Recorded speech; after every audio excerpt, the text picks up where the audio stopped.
1 Samuel chapter 11. Soon Nahash the Ammonite came up and laid siege to Jabesh-Gilead. All the men of Jabesh said to him, "Make a treaty with us, and we will serve you." But Nahash the Ammonite replied, "I will make a treaty with you on one condition, that I may put out everyone's right eye and bring reproach upon all Israel." "Hold off for 7 days," replied the elders of Jabesh, "and let us send messengers throughout Israel. If there is no one to save us, we will surrender to you." When the messengers came to Gibeah of Saul and relayed these words in the hearing of the people, they all wept aloud. Just then Saul was returning from the field behind his oxen. "What troubles the people?" asked Saul. "Why are they weeping?" And they relayed to him the words of the men from Jabesh. When Saul heard their words, the Spirit of God rushed upon him, and he burned with great anger. He took a pair of oxen, cut them into pieces, and sent them by messengers throughout the land of Israel, proclaiming, "This is what will be done to the oxen of anyone who does not march behind Saul and Samuel." Then the terror of the Lord fell upon the people, and they turned out as one man. And when Saul numbered them at Bezek, there were 300,000 Israelites and 30,000 men of Judah. So they said to the messengers who had come, "Tell the men of Jabesh-Gilead, deliverance will be yours tomorrow by the time the sun is hot." And when the messengers relayed this to the men of Jabesh, they rejoiced. Then the men of Jabesh said to Nahash, "Tomorrow we will come out, and you can do with us whatever seems good to you." The next day Saul organized the troops into 3 divisions, and during the morning watch they invaded the camp of the Ammonites and slaughtered them until the hottest part of the day. And the survivors were so scattered that no 2 of them were left together. Then the people said to Samuel, "Who said that Saul should not reign over us? Bring those men here so we can kill them." But Saul ordered, "No one shall be put to death this day, for today the Lord has worked salvation in Israel." Then Samuel said to the people, "Come, let us go to Gilgal and renew the kingship there." So all the people went to Gilgal and confirmed Saul as king in the presence of the Lord. There they sacrificed peace offerings before the Lord, and Saul and all the Israelites rejoiced greatly. 1 Samuel chapter 12. Then Samuel said to all Israel, "I have listened to your voice in all that you have said to me, and I have set over you a king. Now here is the king walking before you, and I am old and gray, and my sons are here with you. I have walked before you from my youth until this day. Here I am. Bear witness against me before the Lord and before his anointed. Whose ox or donkey have I taken? Whom have I cheated or oppressed? From whose hand have I accepted a bribe and closed my eyes? Tell me, and I will restore it to you." "You have not wronged us or oppressed us," they replied, "nor have you taken anything from the hand of man." Samuel said to them, "The Lord is a witness against you, and his anointed is a witness today that you have not found anything in my hand." "He is a witness," they replied. Then Samuel said to the people, "The Lord is the one who appointed Moses and Aaron and who brought your fathers up out of the land of Egypt.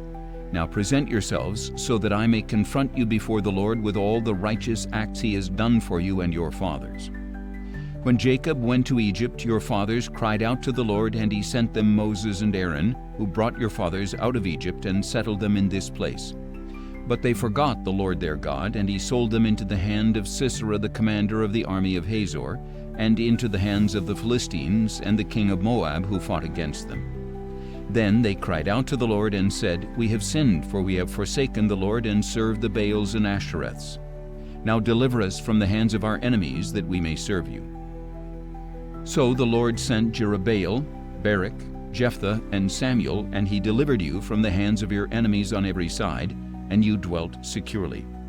But when you saw that Nahash king of the Ammonites was moving against you, you said to me, 'No, we must have a king to rule over us, even though the Lord your God was your king.' Now here is the king you have chosen, the one you requested. Behold, the Lord has placed a king over you. If you fear the Lord and serve him and obey his voice, and if you do not rebel against the command of the Lord, and if both you and the king who reigns over you follow the Lord your God, then all will be well. But if you disobey the Lord and rebel against his command, then the hand of the Lord will be against you as it was against your fathers. Now therefore, stand and see this great thing that the Lord will do before your eyes. Is it not the wheat harvest today? I will call on the Lord to send thunder and rain, so that you will know and see what a great evil you have committed in the sight of the Lord by asking for a king." So Samuel called to the Lord, and on that day the Lord sent thunder and rain. As a result, all the people greatly feared the Lord and Samuel. They pleaded with Samuel, "Pray to the Lord your God for your servants, so that we will not die, for we have added to all our sins the evil of asking for a king." "Do not be afraid," Samuel replied. "Even though you have committed all this evil, do not turn aside from following the Lord, but serve the Lord with all your heart. Do not turn aside after worthless things that cannot profit you or deliver you, for they are empty. Indeed, for the sake of his great name, the Lord will not abandon his people, because he was pleased to make you his own. As for me, far be it from me that I should sin against the Lord by ceasing to pray for you, and I will continue to teach you the good and right way. Above all, fear the Lord and serve him faithfully with all your heart. Consider what great things he has done for you. But if you persist in doing evil, both you and your king will be swept away." 1 Samuel chapter 13. Saul was 30 years old when he became king, and he reigned over Israel 42 years. He chose for himself 3,000 men of Israel. 2,000 were with Saul at Michmash and in the hill country of Bethel, and 1,000 were with Jonathan in Gibeah of Benjamin. And the rest of the troops he sent away, each to his own home. Then Jonathan attacked the Philistine outpost at Gibeah, and the Philistines heard about it. So Saul blew the ram's horn throughout the land, saying, "Let the Hebrews hear." And all Israel heard the news. Saul has attacked an outpost of the Philistines, and now Israel has become a stench to the Philistines. Then the people were summoned to join Saul at Gilgal. Now the Philistines assembled to fight against Israel with 3,000 chariots, 6,000 horsemen, and troops as numerous as the sand on the seashore. They went up and camped at Michmash, east of Bethaven. Seeing that they were in danger because their troops were hard-pressed, the men of Israel hid in caves and thickets among the rocks and in cellars and cisterns. Some Hebrews even crossed the Jordan into the land of Gad and Gilead. Saul, however, remained at Gilgal, and all his troops were quaking in fear. And Saul waited 7 days for the time appointed by Samuel, but Samuel did not come to Gilgal, and the troops began to desert Saul. So he said, "Bring me the burnt offering and the peace offerings," and he offered up the burnt offering. Just as he finished offering the burnt offering, Samuel arrived, and Saul went out to greet him. "What have you done?" Samuel asked. And Saul replied, "When I saw that the troops were deserting me, and that you did not come at the appointed time, and the Philistines were gathering at Michmash, I thought, now the Philistines will descend upon me at Gilgal, and I have not sought the favor of the Lord. So I felt compelled to offer the burnt offering." "You have acted foolishly," Samuel declared. "You have not kept the command that the Lord your God gave you. If you had, the Lord would have established your kingdom over Israel for all time. But now your kingdom will not endure. The Lord has sought a man after his own heart and appointed him ruler over his people, because you have not kept the command of the Lord." Then Samuel set out from Gilgal and went up to Gibeah in Benjamin. And Saul numbered the troops who were with him, about 600 men. Now Saul and Jonathan his son and the troops with them were staying in Gibeah of Benjamin, while the Philistines camped at Michmash. And raiders went out of the Philistine camp in 3 divisions. One headed toward Ophrah in the land of Shul, another toward Beth-horon, and the third down the border road overlooking the valley of Zeboim, facing the wilderness. And no blacksmith could be found in all the land of Israel, because the Philistines had said, "The Hebrews must not be allowed to make swords or spears." Instead, all the Israelites would go down to the Philistines to sharpen their plowshares, mattocks, axes, and sickles. The charge was a pim for sharpening a plowshare or mattock, a third of a shekel for sharpening a pitchfork or an axe, and a third of a shekel for repointing an ox goad. So on the day of battle, not a sword or spear could be found in the hands of the troops with Saul and Jonathan. Only Saul and his son Jonathan had weapons. And a garrison of the Philistines had gone out to the pass at Michmash. 1 Samuel chapter 14. One day Jonathan, son of Saul, said to the young man bearing his armor, "Come, let us cross over to the Philistine outpost on the other side." But Jonathan did not tell his father. Meanwhile, Saul was staying under the pomegranate tree in Migron on the outskirts of Gibeah. And the troops who were with him numbered about 600 men, including Ahijah, who was wearing an ephod. He was the son of Ichabod's brother Ahitub, son of Phinehas, the son of Eli the priest of the Lord in Shiloh. But the troops did not know that Jonathan had left. Now there were cliffs on both sides of the pass that Jonathan intended to cross to reach the Philistine outpost. One was named Bozez and the other Sina. One cliff stood to the north toward Michmash and the other to the south toward Geba. Jonathan said to the young man bearing his armor, "Come, let us cross over to the outpost of these uncircumcised men. Perhaps the Lord will work on our behalf. Nothing can hinder the Lord from saving, whether by many or by few."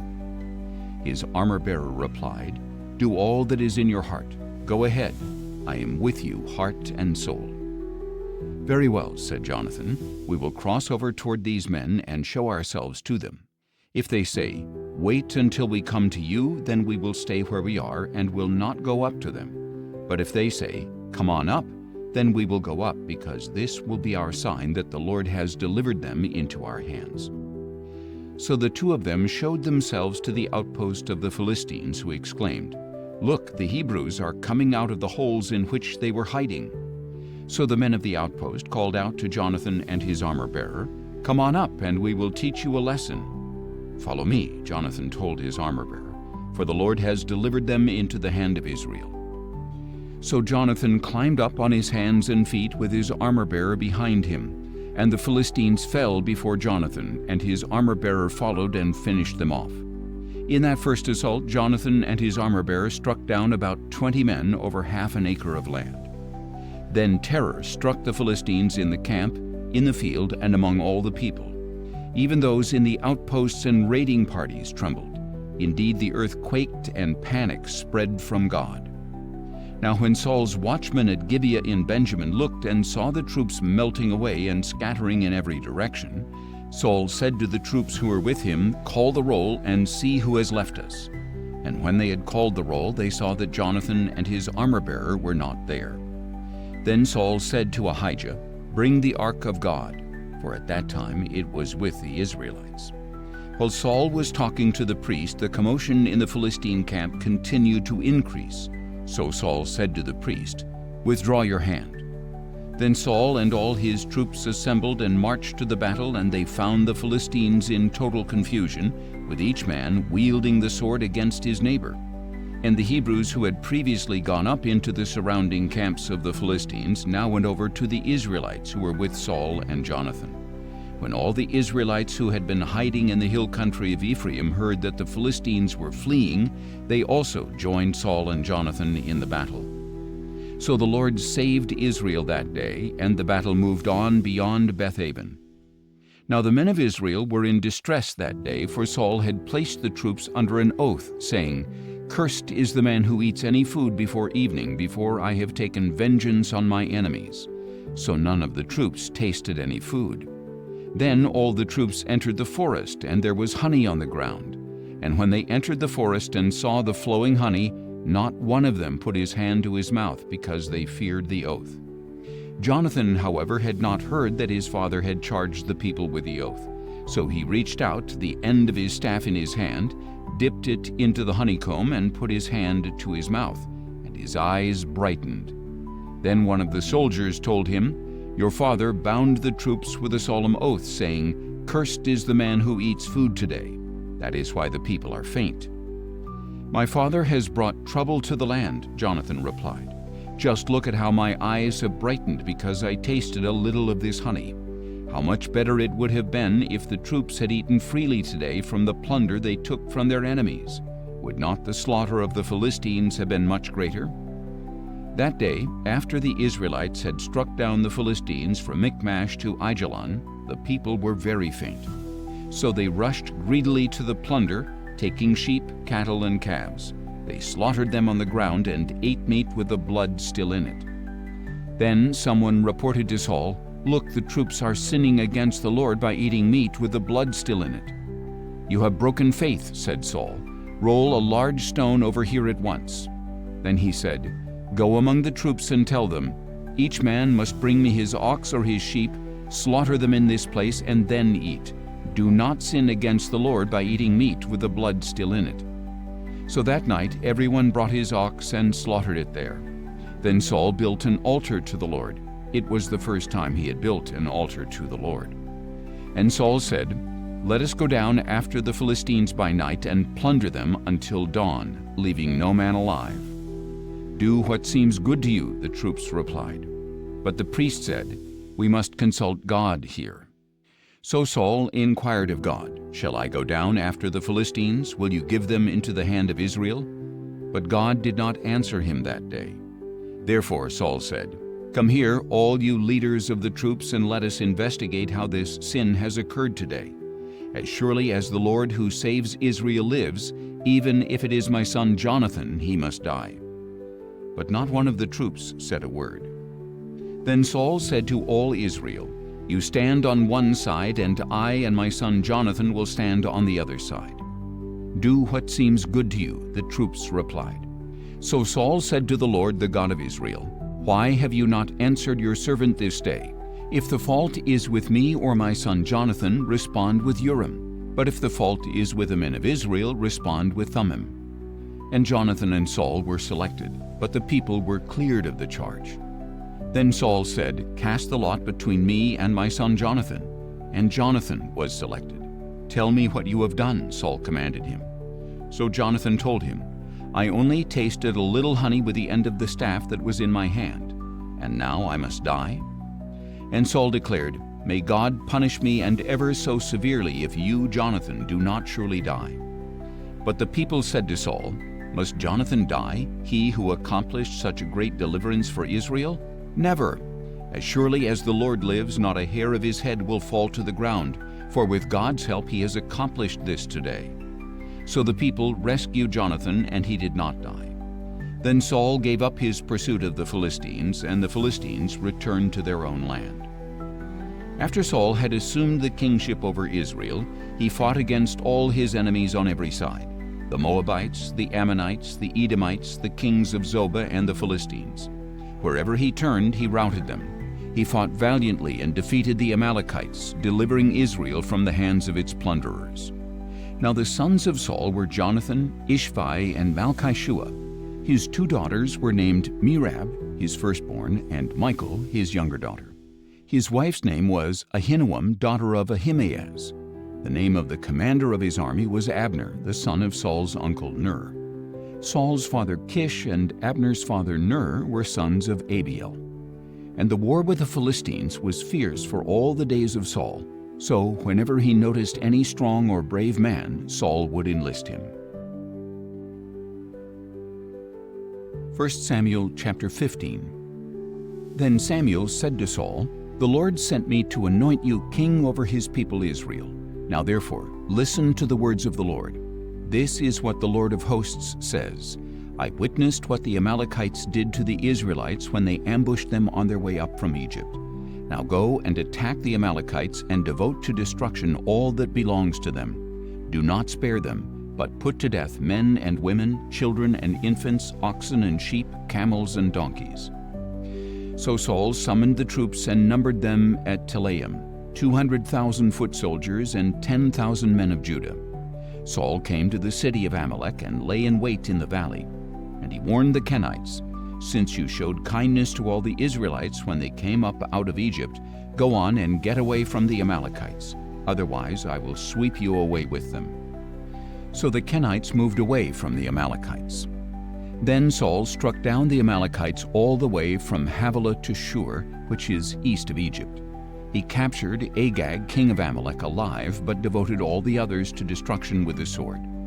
Saul and his troops spared Agag along with the best of the sheep and cattle, the fat calves and lambs, and the best of everything else. They were unwilling to destroy them, but they devoted to destruction all that was despised and worthless. Then the word of the Lord came to Samuel, saying, "I regret that I have made Saul king, for he has turned away from following me and has not carried out my instructions." And Samuel was distressed and cried out to the Lord all that night. Early in the morning, Samuel got up to confront Saul, but he was told, Saul has gone to Carmel, and behold, he has set up a monument for himself and has turned and gone down to Gilgal." When Samuel reached him, Saul said to him, "May the Lord bless you. I have carried out the Lord's instructions." But Samuel replied, "Then what is this bleating of sheep and lowing of cattle that I hear?" Saul answered, "The troops brought them from the Amalekites. They spared the best sheep and cattle to sacrifice to the Lord your God, but the rest we devoted to destruction." "Stop," exclaimed Samuel. "Let me tell you what the Lord said to me last night." "Tell me," Saul replied. And Samuel said, "Although you were once small in your own eyes, have you not become the head of the tribes of Israel? The Lord anointed you king over Israel and sent you on a mission, saying, 'Go and devote to destruction the sinful Amalekites. Fight against them until you have wiped them out.' So why did you not obey the Lord? Why did you rush upon the plunder and do evil in the sight of the Lord?" "But I did obey the Lord," Saul replied. "I went on the mission that the Lord gave me. I brought back Agag, king of Amalek, and devoted the Amalekites to destruction. The troops took sheep and cattle from the plunder, the best of the things devoted to destruction, in order to sacrifice them to the Lord your God at Gilgal." But Samuel declared, "Does the Lord delight in burnt offerings and sacrifices as much as in obedience to his voice? Behold, obedience is better than sacrifice, and attentiveness is better than the fat of rams. For rebellion is like the sin of divination, and arrogance is like the wickedness of idolatry. Because you have rejected the word of the Lord, he has rejected you as king." Then Saul said to Samuel, "I have sinned. I have transgressed the Lord's commandment and your instructions, because I feared the people and obeyed their voice. Now therefore, please forgive my sin and return with me so I can worship the Lord."